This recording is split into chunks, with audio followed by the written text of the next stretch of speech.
जय माताजी मित्रों, मारी चेनल ममतानी रसोई में तमारुं स्वागत है। आज આપણે બનાવીશું ભીંડાનું શાક, જે રોજ બનાવીને ખાઈ શકો તેટલું સ્વાદિષ્ટ બને છે અને તમે ટિફિનમાં પણ આપી શકો છો। તો ઘરમાં રહેલા સિમ્પલ મસાલાથી જ આપણે શાક તૈયાર કરીશું, તો એકદમ ટેસ્ટી એવું શાક આપણું બનીને તૈયાર થાય છે। તો શાક બનાવવા માટે મેં અત્યારે 250 ગ્રામ જેટલા ભીંડા લીધા છે, જેને આપણે સારી રીતે ધોઈ અને કોરા કરી લઈશું।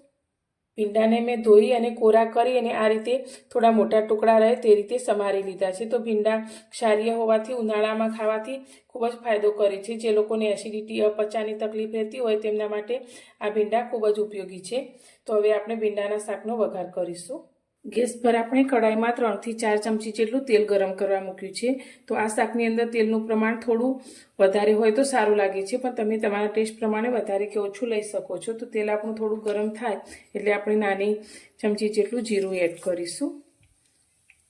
અને જીરું આપણું સારી રીતે સંતળાઈ જાય એટલે મેં અત્યારે 5 થી 6 કળી લસણને આ રીતે ઊભું ઝીણું કટ કરી લીધું છે, તે આપણે તેલની અંદર લઈ લઈશું। લસણની કળીને આપણે સારી રીતે સાતળી લઈશું। ગેસની ફ્લેમ મીડિયમ રાખી અને આપણે શાકને વઘારને સારી રીતે સાતળીશું। લસણ આપણું થોડું સંતળાઈ જાય એટલે અત્યારે મેં એક મીડિયમ સાઇઝની ડુંગળીને આ રીતે ચોરસ ટુકડામાં કટ કરી લીધી છે, તે અંદર એડ કરીશું। તો આ શાકની અંદર ડુંગળીનો વઘાર કરવાથી શાકનો સ્વાદ ખૂબ જ સારો આવે છે।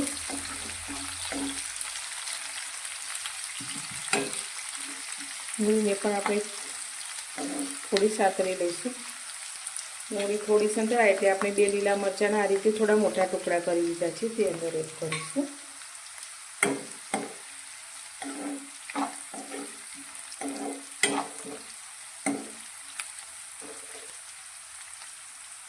શાકનો ટેસ્ટ ખૂબ જ સારો આવે અને ખાવામાં ખૂબ જ સારું લાગે તેના માટે મેં 2 નાની ચમચી જેટલા સફેદ તલ લીધા છે, તે આપણે અંદર એડ કરીશું।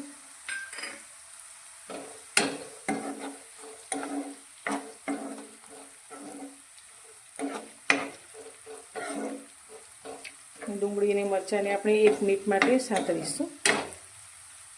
ડુંગળી અને મરચાં સારી રીતે સંતળાઈ ગયા છે, તો હવે આપણે જે ભીંડાને કટ કરીને રાખ્યા છે તે અંદર લઈ લઈશું।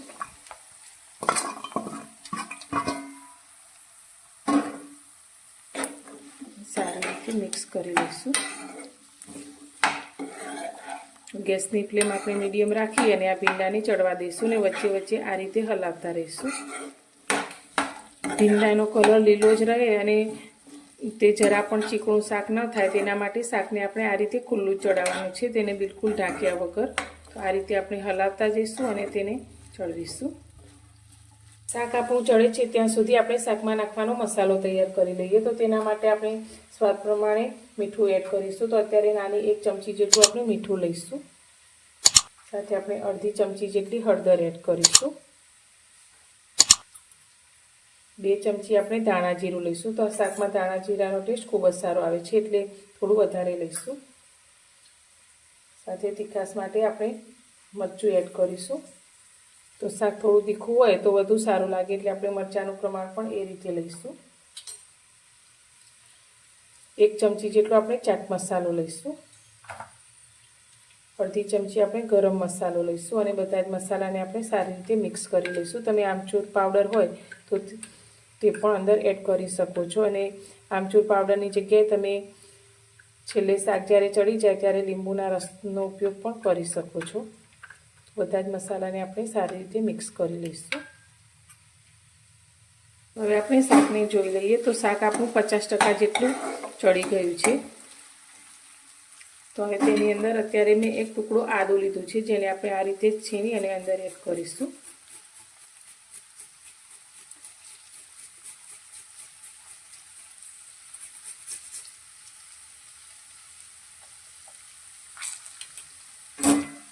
તેને મિક્સ કરી લઈશું।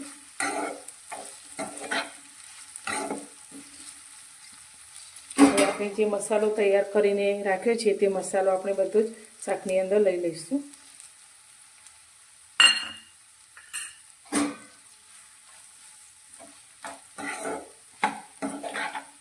મસાલો આપણો મિક્સ કરી હવે ફરી આપણે 2 થી 3 મિનિટ શાકને થવા દઈશું. તો આ રીતે વચ્ચે વચ્ચે હલાવતા રહીશું અને શાકને ચડવશું.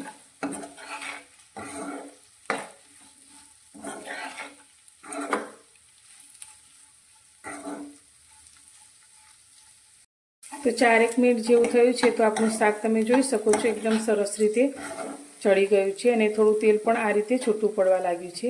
તો હવે શાકનો ટેસ્ટ વધુ આપવા માટે અત્યારે મેં 2 ચમચી શેકેલા સિંગદાણાનો અધકચરો ભૂકો લીધો છે, તે આપણે અંદર એડ કરીશું. આ લેવાથી જે શાકની અંદર ચાવવામાં આવશે જેનાથી શાકનો ટેસ્ટ ખૂબ જ સારો આવશે. તો તમે રોજ બનાવીને ખાઓ તેવું આ શાક સ્વાદિષ્ટ તૈયાર થાય છે અને તમે ટિફિનમાં પણ આ શાકને બનાવીને આપી શકો છો. તો ફરી 1 મિનિટ આપણે આ રીતે ખુલ્લું તેને સાતળીશું. શાક આપણું તૈયાર થઈ ગયું છે. તો હવે ગેસની ફ્લેમ આપણે બંધ કરી દઈશું અને ઉપરથી આપણે થોડી લીલી કોથમીર એડ કરીશું. તો તૈયાર છે આપણું એકદમ ટેસ્ટી મસાલા સાથે તૈયાર થતું ભીંડાનું શાક. તો તમને આ શાકની રેસીપી કેવી લાગી? પસંદ આવી હોય તો વિડીયોને લાઇક કરજો, શેર કરજો અને મારી ચેનલ પર નવા છો તો ચેનલને સબસ્ક્રાઈબ કરવાનું બિલકુલ ભૂલતા નહીં. તો ફરી મળીશું એક નવી જ રેસીપી સાથે નવા વિડીયોમાં.